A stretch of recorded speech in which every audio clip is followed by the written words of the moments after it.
There are moments when silence doesn't bring peace, but a strange ache.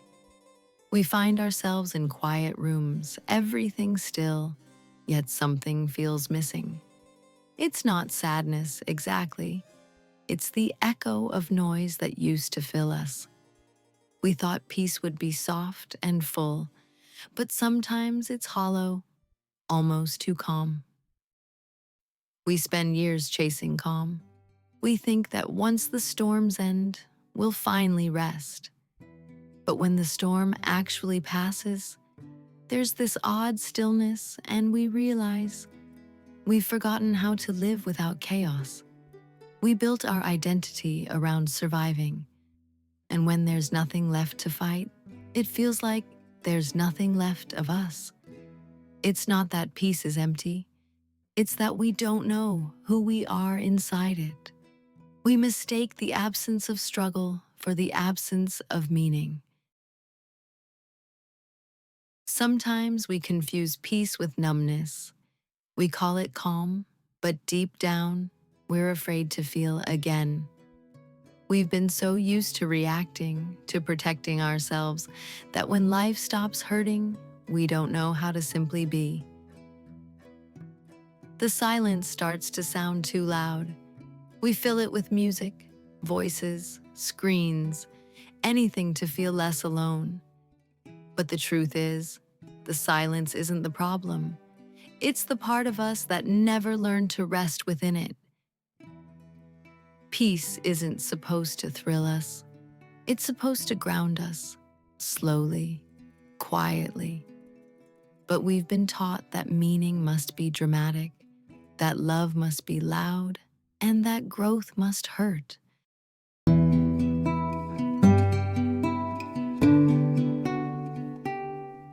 So when nothing burns, we think something's wrong. We miss the rush, the pain, the noise that made us feel alive. And we forget that calm doesn't mean lifeless. It means stable enough to rebuild. Maybe emptiness isn't a void. Maybe it's space. Space for what's next to grow. A place where new things can finally breathe. It's uncomfortable only because it's unfamiliar. We mistake boredom for failure, but maybe it's the first sign that we're finally safe, that we don't need constant motion to prove we exist, that peace doesn't demand performance. The truth is, peace will feel strange until we stop measuring life by intensity. It's a quiet rhythm that doesn't beg for attention. It's gentle, patient, and real. But it takes time to trust it. It asks us to soften, not strive.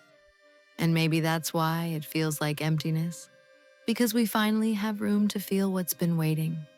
The grief, the exhaustion, the relief, all at once. Peace isn't the end of emotion. It's where emotion finally has space to rest. When we stop fearing the quiet, something shifts. The stillness becomes soothing, not suffocating. We start hearing ourselves again, not the version built for survival, but the one built for living. And in that silence, we notice beauty returning in small, subtle ways. The way light hits a wall, the sound of our own breath, moments that were always there, just too quiet to compete with the noise. Peace begins to feel alive again. So maybe it's never been emptiness at all. Maybe it's the space after healing, the gentle pause before life becomes full again. And if we can stay in it long enough, we realize silence doesn't take, it gives.